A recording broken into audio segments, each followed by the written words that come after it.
दत्तू अण्णांची बुलेट वेडीवाकडी वळणे घेत धावड्याचा घाट उतरत होती आणि ते मला धामणे गावच्या प्रगतीचा, विकासाचा इतिहास सांगत होते. इळकेवाडीची घसरण संपून खडकाच्या ओढ्याचा गावाकडील चढ लागला तसा बुलेटचा आवाज गावात पसरला. त्या आवाजाने धामणे गावाला जाग आल्यासारखे झाले. हरियनवाड्यात चुलीसमोर बसून बायकोशी ऐसपैस गप्पा छाटणारा किसन मिस्त्री त्या आवाजासरशी झटक्याने उठून तरातरा गिरणीकडे चालला. चावडीत गणू रेडेकर तणगा लावून झोपला होता. तो तणाव देत जागा झाला. त्याने आळोके पिळोके दिले. आया आई ग असे म्हणत एक भली मोठी जांभई दिली आणि दत्तू अण्णा आलं वाटतं असं स्वतःशीच पुटपुटत काटकन पसरलेला टाळा मिटवला आणि तो बाहेरच्या कट्टीवर येऊन उन्हात बसला. कोणी आपल्या तगाईच्या कामाच्या चौकशीसाठी पगडी डोकीवर ठेवली, तर कोणी म्हैस मध्यम मुदत सोसायटी, जवाहर विहीर, कोणी आणाय सांगितलेल्या औषधांसाठी उठला. आप्पा आणि गणपतीच्या जोडगोळीने तालुक्यातील ताजी बातमी ऐकायबद्दल चिलीम झाडली. आम्ही दारात थांबताच महादेव, मीरा, विकास आणि मलगोंडा यांनी "अण्णा आम्हाला खाऊ, अण्णा आम्हाला खाऊ" असे म्हणत एकच गोंधळ केला. "अरे हो हो, थांबा" असे म्हणत अण्णांनी बिस्किटचा पुडा त्यांच्या हाती दिला. मुलं आनंदानं नाचायला लागली. आम्ही हातपाय धुवून घरात गेलो. एकीकडे प्रशस्त बैठकीची जागा, दुसरीकडे सुंदर घडीव फरशी बसवलेला गोठा होता. घरातील स्वच्छता, प्रसन्न वातावरण पाहून मला समाधान वाटले आणि कौतुक वाटत होतं ते अण्णांच्या स्मरणशक्तीचं. ते एकसारखे बोलत होते.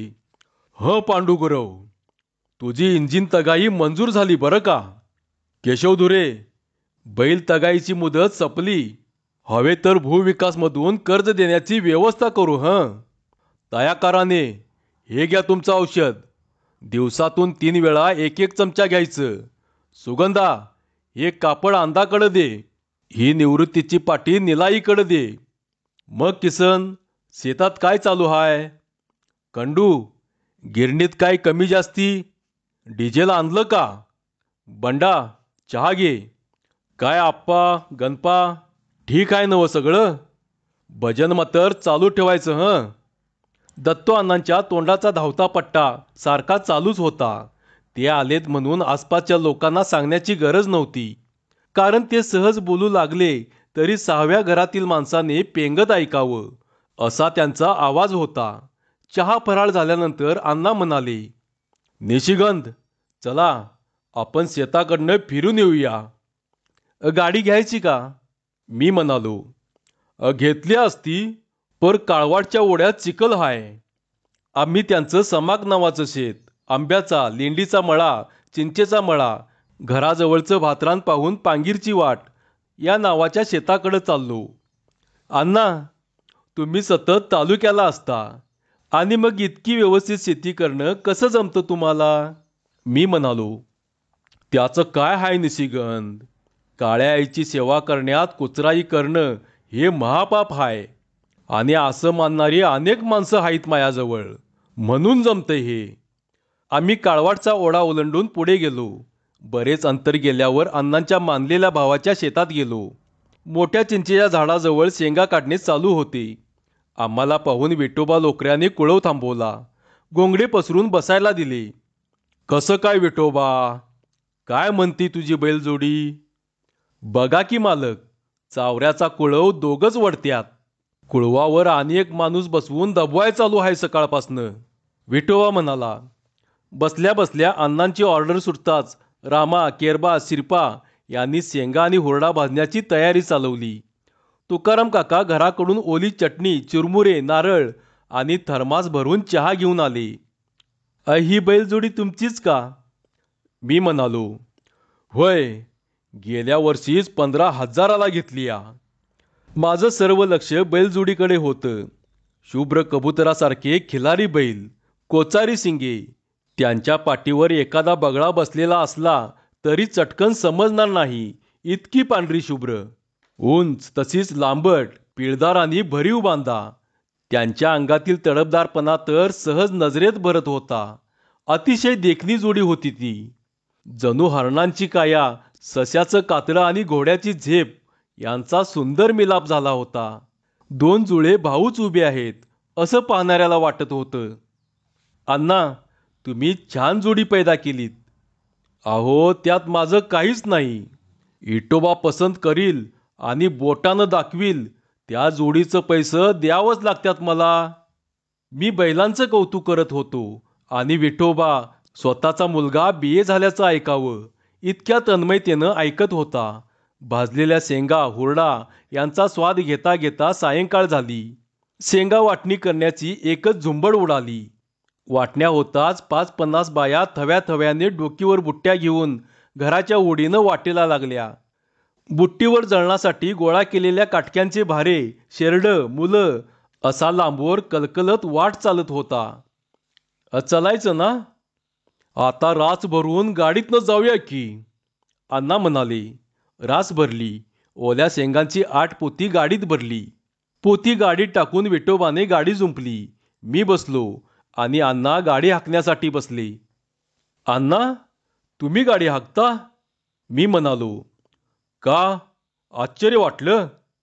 अहो, 5-6 वर्षापूर्वी मी स्वतः शेतीची कामं करत होतो की. गाडी चालू लागली. पांढरी शुभ्र खिलारी जोडी आणि धान्याने भरलेली गाडी ही शेतकऱ्याची दौलत म्हणजे पृथ्वीवरील स्वर्गच. बैलांची डौलदार मोरासारखी चाल मी समाधानानं पाहत होतो. काळवाटचा ओढा आला. समोरची अडचण आणि चिखल पाहून मी म्हणालो, मी उतरतो, गाडी थांबवा. अहो बसा. बैल काय मेनाची नाहीत. चांगलं 15,000 रुपये दिल्यात.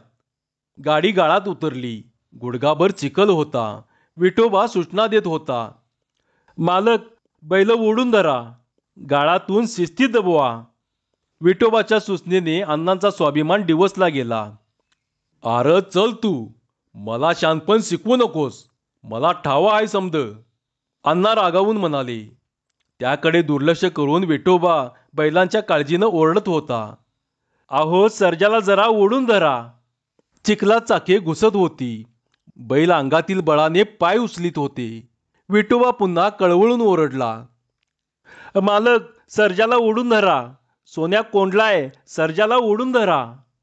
सोन्याचा पुढचा पाय निसटला आणि त्याने पुढच्या पायांचे गुडघे चिखलावर टेकले. तसे त्याचे तोंड चिखलावर टेकले. मगापासून ज्या बैलांची तोंड भरून वाहवा केली त्या बैलांनी अवघ्या 8 पोत्यांनी गुडघे टेकून आपलं हसू करावं. या काल्पनिक अपमानाने अण्णांच्या कपाळावरील शिरा तट्ट फुगल्या. त्यांच्या डोळ्यात रक्त उतरले. त्यांनी रागाने खवळून सोन्याच्या पाठीवर 2 चाबूक हासडले. ते वळ आपल्याच पाठीवर उठावेत तसा विठोबा किंचाळला. मालक, हात आवरा. काय हा अधिकार? अण्णांचा हात हवेतच लोंबकळत राहिला. पण का? त्याला कारण होते. तिथं नोकर आणि मालक हे नातं नव्हतं. होती ती प्रेम, जिव्हाळा आणि मायेची सागरी सत्ता. विठोबा तावातावाने बोलत होता. मालक, सर्जाला पुढं सोडू नकोसा म्हटलं तर सोडलासा. राडीत रुतल्याली गाडी एकट्या सोन्याला हालल कशी? गाडीचं वजन मानावर आणि कोंडलेला सोन्या उठल कसा? हा तर्फेचा प्रकार यावेळी अण्णांच्या डोकीत घुसण्यासारखा नव्हता. शिवाय माझ्यासारख्या परक्या माणसासमोर विठोबाकडून ज्ञानाची गोष्ट ऐकणे हे त्यांच्या मानी मनाला इंगळ्या डसल्यासारखे झोंबत होते. ते भडकून म्हणाले, असला बशा बैल माझ्या डोळ्यापुढं नको. उद्याच ह्याला इकून टाकतो. अण्णा आपले मालक आहेत. त्यांची बुद्धिमत्ता मोठी आहे. हे सर्व आता विठोबा विसरला होता.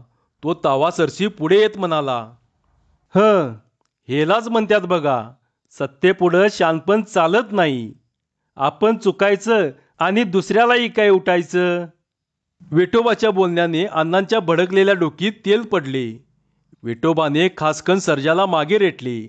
अंगातील सर्व बळ एकवटून सोगा उचलला आणि हे सोन्या असे म्हणून रागाने हाक मारताच सोन्या चटकन सरळ उभा राहिला.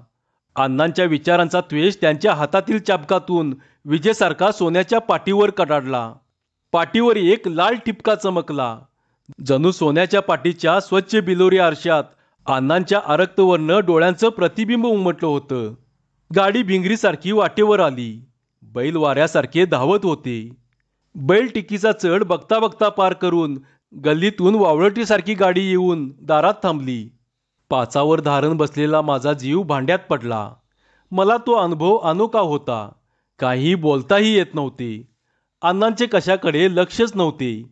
असे म्हणून कोणीतरी मोठ्याने खदखदून हसत आहेत असे त्यांना वाटत होते.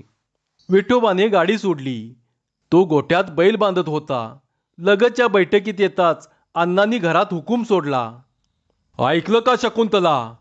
पहाटे 5ला जेवण तयार झालं पाहिजे. बैल उद्या बाजारला जायचे आहेत.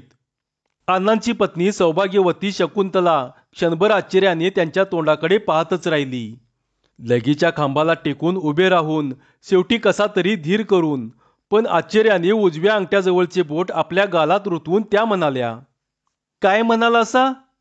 उद्या फाटं जेवण करा. बैल उद्या बाजारला जायची आहे ती. आता र देवा, काय म्हणू या भोगाला? सोन्यासारखी बैल आणि एकाएकी काय झालं बैलासनी? विठोबा, तुला सोन्या माराय बिराय धावला होय र? विठोबा काहीच बोलत नव्हता. त्याचा कंठ दाटून आला होता. डोळ्यातून गंगा यमुना वाहत होत्या. आव, पर काय झालं बैल बाजारला न्यायला? ते मला कुणीतरी सांगा की. मला पैसे पाहिजे आहेत. अण्णा तिरसटपणे म्हणाले. पैसच नव, बैलांच्या किमतीच्या डब्बल घ्या. माझा मोहनहार, पाटल्या आणि बाजूबंद आहेत. सौभाग्याचं लेणं सोडून सगळं सोनं आत्ताच घ्या. खरं बैलासनी हात लावू देणार नाही मी. दुनिया धुंडून अशी राम लक्ष्मणाची जोडी मिळायची नाही. 10 गावात बैल नावाजल्यात आणि तुम्ही ऐकता? ते तुला काय करायचं? तू गुमान घरात जा. मी सांगल तसंच झालं पाहिजे. असे दटावून अण्णा दूध डेअरीकडे निघून गेले. विठोबा, काय झालं ते तू तरी सांग की र बाबा, तुला हात जोडते. आता काय सांगू अक्का, माझं नशीबच फुटकं हाय. विठोबा हुंदक्याने दाटून म्हणाला आणि हमसून हमसून ढसाढसा रडायला लागला. बैल विक्रीच्या कारणावरून घरात तासभर चर्चा झाली. गल्लीतली आजूबाजूची बरीच मंडळी जमली. बैलांची चूक नसल्याचे विठोबा परोपरीने सांगत होता. जमलेली जाणती मंडळी विठोबाला दाद देत होती, चुकचुकत होती. पण मांजराच्या गळ्यात घंटी बांधणार कोण? अण्णांना कोणीच अडवू शकत नव्हतं. त्यांचा स्वभाव सर्वांना परिचयाचा होता. पाण्यात काळ्या मातीचं ढेकूळ विरघळावं तसं त्या घरातील खेळकर आनंदी वातावरण विरघळलं होतं. उदास आणि कुंदपणा तेथे वावरू लागला. नित्याची कामे चालली होती, पण त्यात जिवंतपणा नव्हता. जणू चैतन्यच हरवलं होतं. शकुंतलाने विठोबाच्या अनेक प्रकारे विनवण्या केल्या, तरी तो जेवला नाही. इतकेच नव्हे तर त्याने चहासुद्धा घेतला नाही. त्यानेही आपला निर्धार जाहीर केला. तो म्हणाला, बैलांची काय बी चूक नसताना मालकांच्या हट्टापायी जर बैल बाजारला जाणार असतील तर मी बी या घरातलं पाणी बी पिणार नाही, काय पाय ठेवणार नाही. मालकाचा तसा हट्टीवाद आणि विठोबाचा असा. शकुंतलेला हा कोलदांडा सुटता सुटेना. काय करावं तेच समजेना. विठोबा बराच वेळ आड्याकडे आणि बैलांकडे उदासपणे पाहत राहिला. शेवटी आपले अनावर अश्रू मुक्तपणे गाळण्यासाठी त्या भयान काळोखात चालता झाला. घरातील करती सवरती 2 माणसे कायमची जाणार आणि ती पुन्हा कधीही आपल्याला दिसणार नाहीत असे सर्वांना वाटत होते. रात्री उशिराने अण्णा आले. रात्रीची जेवणे चालली. ते कोमेजलेलं वातावरण पाहून मला सुद्धा अन्न खावेसे वाटेना. शकुंतला वहिनींनी कल्पकतेने विठोबाचा निर्णय अण्णांच्या कानावर घातला. जेवणानंतर पान खात काही वेळ गप्पा मारून अण्णा माडीवर झोपायला गेले. बैठकीच्या जागी पसरून दिलेल्या गादीवर मी कादंबरी उघडली. र वा दिघेंची सराई. विठोबा आला. तो काही न बोलता बैलांच्या समोर लगीवर गोंगड्याची घडी टाकून बसून राहिला.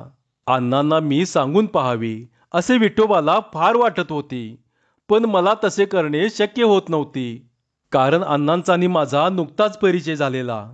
ते सभापती आणि मी तालुका पंचायतमध्ये क्लार्क. ते मला मित्रत्वाच्या नात्याने वागवत होते. माझ्यासाठी हीच थोर गोष्ट होती. त्यांच्या खाजगी जीवनात अधिकारवाणीने फेरबदल सुचवण्याची माझी प्रज्ञाच नव्हती. मी पुस्तक ठेवून दिले. मन समाधानी असल्याशिवाय साहित्याचा आस्वाद घेताच येत नाही. बेड लॅम्प लावून मी विचार करीत पडून राहिलो. मला काही सुचत नव्हते. विठोबा तर झोपलाच नाही. तो उठून बैलांच्याकडे जायचा, त्यांना वैरण टाकून त्यांच्या अंगावरून मायेने हात फिरवायचा. तो पुन्हा अंथरुणावर आडवा होऊ लागला की एखादा दाटलेला हुंदका अनावर झालेला ऐकू येत होता. असे 3-4 वेळा झाले. पहाटे 3-4च्या सुमारास विठोबाने मला हाक मारली. "अहो पाहुणं, जरा पोती उचलू लागता काय?" "अरे विठोबा, काय करतोस यावेळी?" मी चमकून जागा होऊन विचारले. "ओल्या शेंगांची 12 पोती गाडीत घालून ह्याच बैलांनी गाडी ओढ्याच्या पलीकडे नेऊन अलीकडं आणून दाखवतो. मग तेवढ्यातनंही ते बैल इकणार असतील तर इकनात का बापडं? खरं बैलांच्या नशिबाला लागलेला डाग मी धुवून टाकणार म्हणजे टाकणार." विठोबाच्या मनाची आगतिकता पाहून मला नाही म्हणायचा धीर झाला नाही. त्याचा तो बिनतोड न्याय तोडगा मलाही पसंत पडला. पोत्यांची एक बाजू उचलू लागताना माझी आंतडी गोळा होत होती. गाडीत 12 पोती भरून ओढणीने गाडी आवळून जो आणि सापट्या लावल्या. मग विठोबा आषाढभूतपणे सूर्योदयाची वाट पाहत बसला. पहाटे 5ला आबा हिडी दारात आला आणि म्हणाला, "होय रे विठोबा, मालक रात्री बैलांचं म्हणित ते खरं का काय?" "ऐकायचं ठरलं तर. खरं ते आता रहीत झालंय. तू जा आता." "बरं झालं बाबा. अरे रात्री ऐकल्या धरणं कायच्या बाईच वाटायला लागलं होतं मर्दा." आबाच्या या मानभावी बोलण्याबरोबरच त्याच्या पाठीवरील भाकरीचे गाठोडे पाहून विठोबाचा संताप अनावर होऊन तो म्हणाला, "काय विचारू नको आणि पाचारू नको. उठल्याबरोबर त्यासनी तुझं दर्शन नको. चलायला गालास तसा." "हे बघ, काय म्हणत्यात नव्ह, आला गेला आणि गोसावी दानीला दिला. तसं सगळं सोडून तू माझ्यावरच का बरं तरपासायला लागलास? मी काय बैल इक म्हणून पाठी लागलोय होय तुझ्या?" असे म्हणत भाकरीचे गाठोडे पाठीवर टाकून आबा हिडीत चालू लागला. दाही दिशा उजळल्या. लोकांची ये-जा चालू झाली. अण्णांची बैल बाजारला जाणार हे समजताच कित्येक जण बैलांना शेवटचं डोळे भरून पाण्यासाठी दारात जमले होते. आपली कुवत नाही, नाहीतर बैल सोडली नसती असे वाटून अनेक जण तळमळत होते. अण्णांनी मग शांतपणे विचार केला. क्षुल्लक कारणासाठी बैल इकून विठोबाला दुखावला, तो घर सोडून गेला, तर आपल्या 40 एकर जमिनीची काडकोपरा निगा राखणारा, स्वतःच्या संसाराकडे दुर्लक्ष करून रात्रंदिवस मालकाची काळजी वाहणारा असा विठोबासारखा माणूस दुनिया हुडकून सापडला नसता. हे जरी खरं असले तरी अण्णा सहजासहजी हार मानायला तयार नव्हती. खाली येताच गोट्यात बैल पाहून ते गरजले. "काय र, बैल बाजारला गेली नाहीत? आबा आला का नाही?" "अण्णा, माझं जरा ऐकून घ्या." विठोबा कळवळ्याने म्हणू लागला. 12 पोती वल्ल्या शेंगांनी गाडी भरली या. ही गाडी अशीच या बैलांनी ओढ्याच्या पलीकडे नेऊन आणि अलीकडं आणून बी दाखवितो." "ते शक्य नाही विठोबा. गाडी पलीकडं जाणारच नाही." स्वतःच्या ताकदीबद्दल आत्मविश्वासाने बोलावे तसा छातीला हात लावून विठोबा पुढे सरसावून म्हणाला, "आणि मी नेऊन दाखविली तर?" "मला शानपण शिकवतोच काय? काय लोकांसनी तमाशा दाखवायचा बेत आहे तुझा?" विठोबाच्या डोळ्यात रक्त चढले होते. तो सर्व काही विसरला होता आणि फक्त एकाच अनावर भावनेने तो बोलू लागला. "अण्णा, मी नुसती तोंड पाटीलकी करीत नाही. बैल तटली तर माझ्या 1 वर्षाच्या पगारातलं पैसे देऊ नका. पर गाडी दिखपाल गेली तर तुम्ही काय देता बोला." तोंड पाटीलकी या विठोबाच्या शब्दाने अण्णा खवळले आणि जवळजवळ किंचाळलेच. "जा, गाडी न तटता पलीकडे गेली तर तुला मी 500 रुपये दिलं म्हणून समज. चल गाडी घेऊन."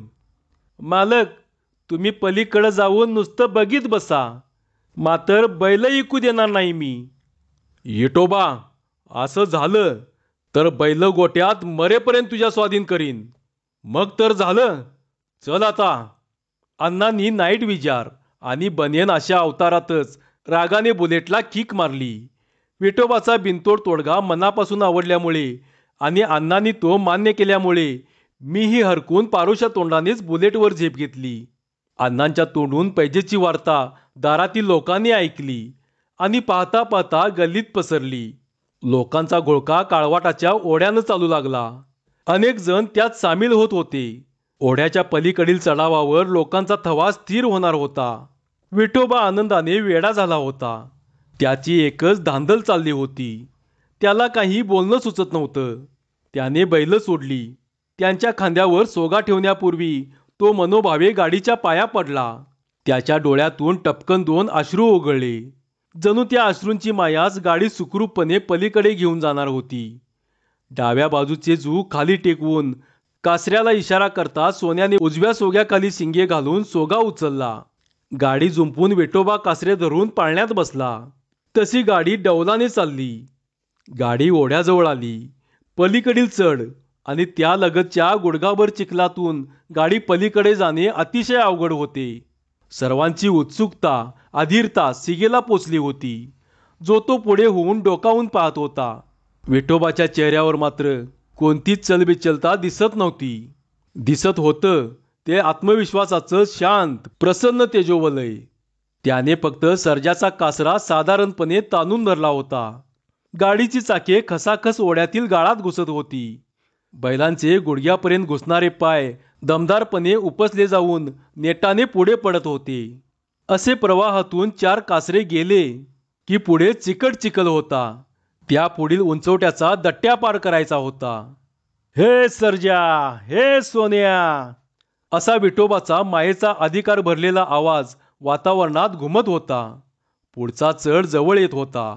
चाके जास्तच घुसत होती आणि चढावाच्या सुरुवातीलाच तो 1-1.5 फुटीचा दट्ट्या, त्यावरून भरलेली गाडी चढणे अतिशय अवघड होते. वल्ल्या शेंगांची 12 पोत्यांची पैज विठोबानं लावाय नको होती. आता वाळलेल्या शेंगा आणि वाळलेली वाट असती तर गोष्ट निराळी होती. असे म्हणून अनेकांनी आपल्या धडधडत्या छातीवर हात ठेवले. दरड जवळ आली आणि विठोबाने हे सोन्या हुर्र असे म्हणून सोन्याच्या पाठीवर थाप मारली. गाडी खसकन भिंगरीसारखी वर आली. अण्णा आता स्वतःचा राग, अपमान सर्व काही विसरले. ते खुश होऊन आनंदाने ओरडले, शाबास र गंड्या, माझ्या विठोबा, तू पैज जितलास आणि मी हारलो. हे घे तुझं पैजचं 500 रुपये आणि ही अंगठी बक्षीस तुला. अण्णांनी खिशातील 500 रुपये आणि बोटातील अर्ध्या तोळ्याची अंगठी विठोबासमोर धरली. विठोबाने बामणाच्या कळवाटात गाडी परतून गावाकडे फिरवून उभी केली. वार फाकड्या, विठोबा, कमाल केली बघ तुझ्या बैलांनी. लोक आनंदाने हरकून कालवा करायला लागले. विठोबा हसतच गाडीतून उतरला. नोटांचं बंडल मुंड्याच्या खिशात कोंबले आणि अंगठी सोन्याच्या कपाळावरील हनपट्टीच्या वादीला बांधली. बैलांच्या अंगावरून हात फिरवताना त्याचे मन म्हणत होते, अण्णा, तुम्ही सभापती झाल्यासा म्हणून माणसांची पारख करशिला, मात्र जनावरांची पारख करायला त्यांच्या गळ्यातलं ताईत व्हायला लागतंय. गावाकडे गाडी हाकताना विजयाच्या आनंदाने विठोबाने हाताची बोटे पटक्याच्या तिड्यात घुसवून आपल्या कानावर हात ठेवून ललकारी दिली. माझ्या गवळ्या गाईच्या सोन्या पाड्या र, सर्जा वासराला यावये, हा हा, हे सोन्या, हे सर्जा. धन्यवाद.